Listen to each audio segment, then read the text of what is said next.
Once again, we take this opportunity to thank each and every one of you, first of all, for allowing this transmission to occur in this manner and through this particular window on this day of your time. Each and every time you allow such a transmission to be conducted, a link is formed, a bridge is built between our respective realities, and we get to experience, through our interactions with each and every one of you, more and more perspectives, more and more facets, more and more aspects of the infinite, and more points of view of creation. And this expands our understanding of all that creation can be. And so we thank you for this gift of sharing. We would like to begin this transmission with the following idea.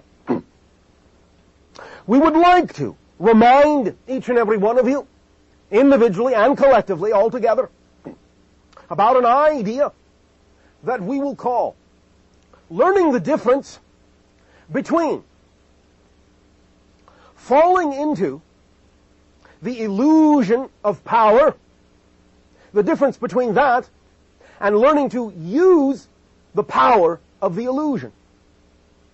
Many individuals on your planet for quite some time have fallen under the illusion of power, thinking that power exists in the outside world and must be, in a sense, harvested, must be attained, achieved, that things, circumstances, situations, even people, must be somehow manipulated, controlled, brought into the position that you desire them to be brought into in order to achieve a certain thing.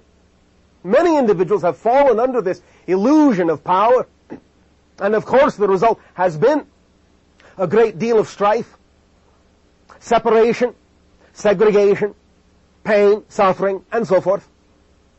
But now, many individuals are beginning to awaken from the illusion of power and are beginning to be able to actually use the power of the illusion. They are beginning to understand that physical reality doesn't really exist outside you, that you are physical reality, it exists within you, that the power of the illusion is in learning that it is, in a sense, an illusion, learning that that's what reality is, and in learning that it is manufactured, in a sense, within you, learning the means by which this is done, learning the means by which you can change it internally by changing yourself, and understanding that as you change yourself, so you change the entire world. For each and every change is a total change, not just a small change, but a total change. And when you know that physical reality is a mirror, a reflection of your strongest beliefs, your strongest thoughts, what you believe is possible, most likely to occur, then you can use the outer mirror illusion reflection as a guideline, a marker, a reminder of what kind of thoughts you are having, what kind of definitions you are believing, what kind of concepts you are buying into. And you can use it as a feedback system to show you whether or not you prefer to maintain those beliefs and those definitions. And if not, then to learn to change them and to see the outer reality, reflection, change along with the change within you. But as I've said before, and this is one of those, what you call in your language, catch-22s, is the idea that it must be an unconditional change, must be an unconditional internal change, which is another way of saying that if you make a condition of changing, in other words, you say, I will change if I get then the response I want to get, then you are making it conditional, and you are still putting the power outside yourself. You are still projecting outside yourself and saying that the power of change comes with the outside, comes with the change in the outside, rather than simply determining that the change has happened within you, and that you are who you want to be for its own sake, regardless of what goes on around you. In other words, that's the secret of true change, is that you will change and will behave differently than you did before, even if the outside reflection is still the same. When you can be that, When you can behave differently than you did before, even when the outside hasn't changed, then you have really changed. And when you then have really changed, the outside has no choice as a reflection, like in a mirror, but to change to mirror you. But if you do it to get the change, you short-circuit it, and it will not happen, because you make it conditional. That's the power of the paradox in this situation. And the power of the paradox between the difference of the illusion of power and using the power of the illusion. Now, when we say illusion, again, understand, in your semantics, in your language, that's what reality is. It doesn't mean that there is no reality, except that there is no reality except what you define it to be. But that's what reality is.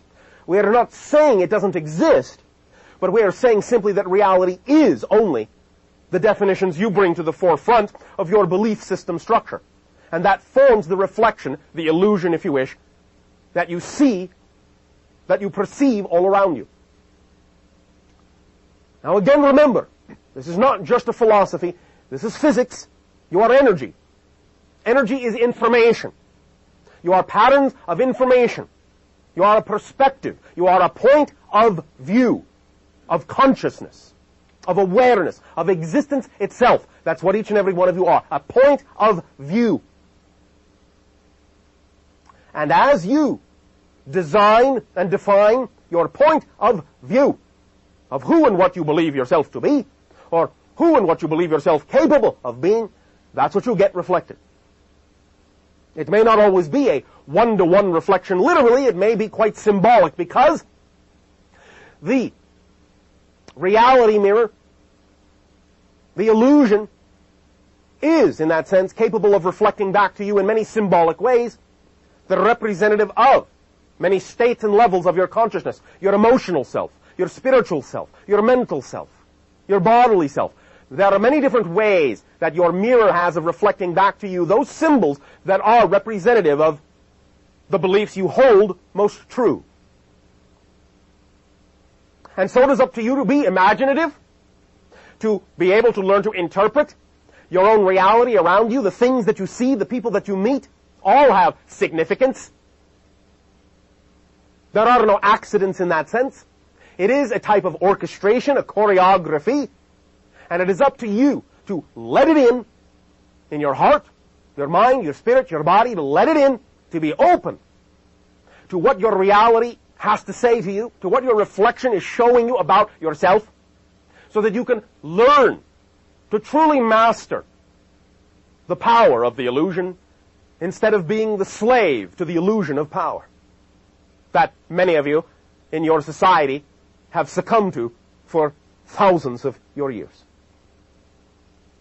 This is what this transformation is all about, that's going on in consciousness on your world, the awakening, the opening up of yourself to more of yourself, the realization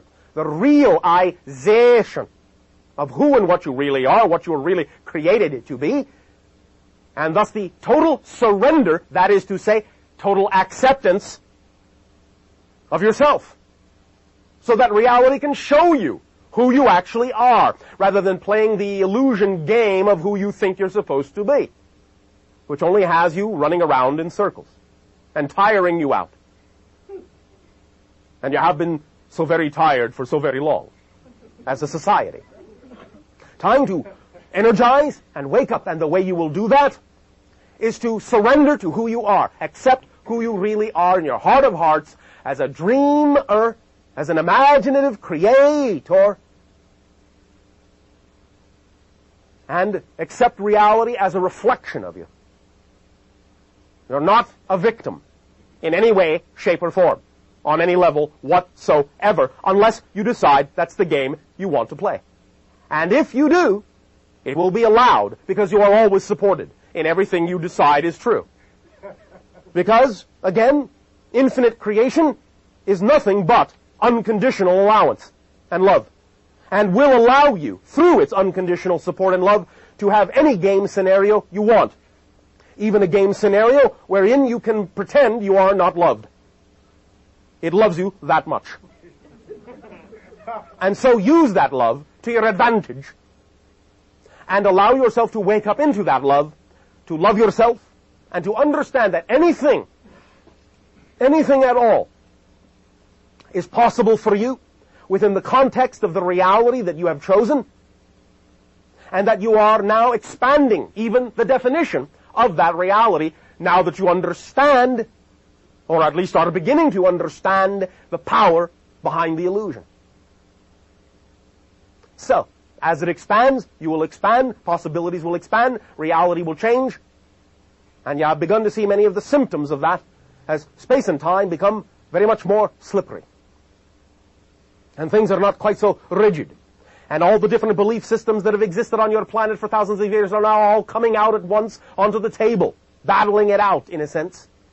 Positive, negative, pro and con, everything coming to the surface, all the deep, dark secrets, all the fears, all the doubts, along with all the possibilities of infinite joy, all coming out on the table all at once, so you can choose, because that is the ultimate tool of freedom and power, the ability to know you can choose.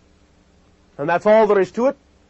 And it begins from the realization that that's all you've ever done, is choose. What you get is what you chose, consciously or unconsciously. To believe was the most likely kind of thing you were capable of getting. Now that you can begin to see yourself as a true aspect of the infinite, you will know that infinity is open to you.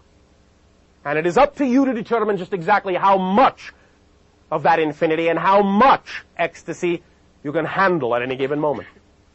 You determine the rate. You are the valve, completely and utterly, that determines the rate of flow of that ecstasy, because it's only your energy that you're going to be feeling.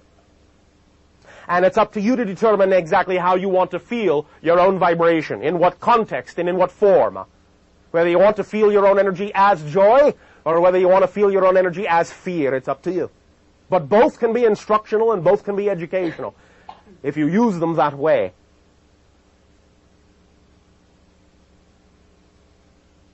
We will once again thank you for allowing us to experience each and every one of you in this link, in this transmission. And we now ask, in what way may we now be of service to you? You! Good day.